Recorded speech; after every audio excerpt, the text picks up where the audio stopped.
और चलिए मेहमानों से आपको रूबरू करा देते हैं। देखिए, भारतीय जनता पार्टी के प्रवक्ता नेता हमारे साथ संजय सिंह जी मौजूद हैं। संजय जी का बहुत स्वागत है। अभिषेक वाजपेयी जी हमारे साथ प्रवक्ता समाजवादी पार्टी मौजूद हैं, उनका बहुत स्वागत है। निरंजन पोद्दार जी हैं राजनीतिक विश्लेषक, निरंजन जी का भी बहुत स्वागत है। चर्चा की शुरुआत निरंजन पोद्दार जी आप ही से करेंगे। देखिए, महाराष्ट्र में ये जरूर सुनाई दिया कि एनडीए में अब योगी आदित्यनाथ के मंत्र के खिलाफ एक गूंज सुनाई दी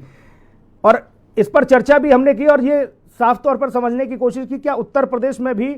ऐसी कोई आहट सुनाई देगी। लेकिन अब देखिए, वो बात बिल्कुल सटीक बैठती हुई नजर आ रही है। केशव प्रसाद मौर्य यहाँ योगी आदित्यनाथ के मंत्र से इत्तेफाक नहीं रखते हैं, वो प्रधानमंत्री के नारे के साथ हैं।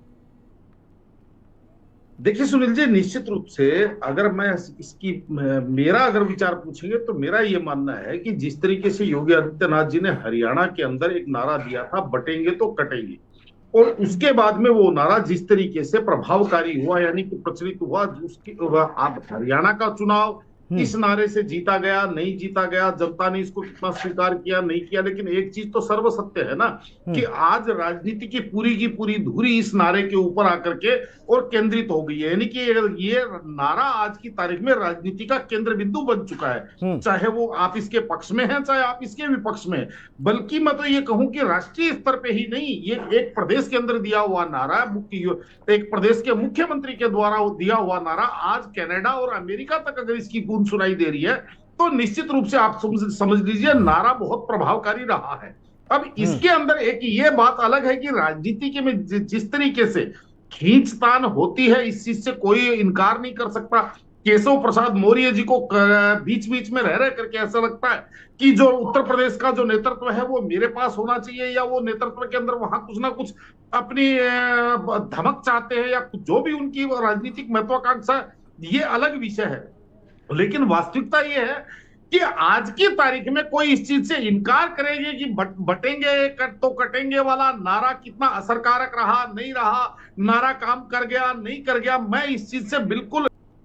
तो मैं यही कह रहा था सुनील जी कि नारा निश्चित रूप से प्रभावकारी हुआ है। ये अलग बात है कि भारतीय जनता पार्टी के अंदर भी कौन नेता इससे सहमत है, कौन नेता इससे असहमत है, ये एक अलग विषय है। रही बात महाराष्ट्र और झारखंड के चुनाव के अंदर, अगर वास्तव में आप ये मान के चलिए वहां पे सफलता मिलती है तो इस चीज का भी कोई इस चीज से इनकार नहीं करेगा कि इस नारे ने कहीं ना कहीं वहां पे चुनावी फिजाओं के अंदर एक बहुत बड़ी बदलाव की शुरुआत कर दी थी। तो मेरा तो यही मानना है कि निश्चित रूप से देखिए, भारतीय जनता पार्टी के जितने भी वरिष्ठ नेता हैं उनकी बातों का मूल्य बनता है, और अगर वो इस तरीके की बातें करेंगे या समझ लीजिए जो मत भिन्नता जताते हैं, ये अपने लोकतांत्रिक अधिकार का उपयोग तो करते हैं, लेकिन उससे इनको राजनीतिक नुकसान जो हो सकता है उसको भी इनको संभावित मान करके चलना चाहिए।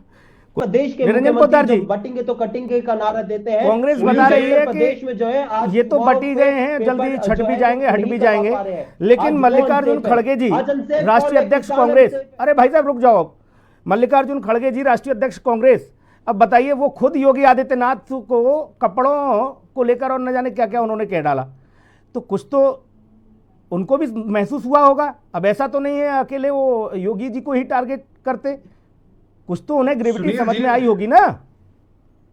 सुनील जी, मैं निवेदन करूंगा, अब मेरे बीच में कोई ना बोले, क्योंकि मैंने बीच में किसी को नहीं टोका। यहाँ पे कुछ विद्वान अपने आप को प्रवक्ता समझते हैं जो बैठ करके किसी को कुंठित मानसिकताकार पता नहीं क्या क्या बोल रहे हैं।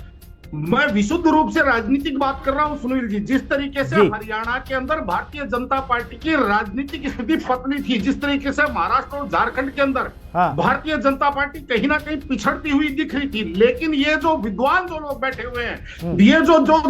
कटेंगे बटेंगे नारे का जो विरोध करने वाले लोग बैठे हुए हैं, चाहे इसके अंदर सज्जाद नोमानी, चाहे जमीयत उलेमा के, चाहे ये जो तबलीगी जमात के और इनके जो प्रोक्सी जो कांग्रेस, समाजवादी पार्टी और ये जितने भी राजनीतिक दल हैं जिन्होंने अपने प्रोक्सी छोड़े हुए हैं, वो सारे के सारे हरियाणा पहुंच गए भारतीय जनता पार्टी को चुनाव जिताने के लिए।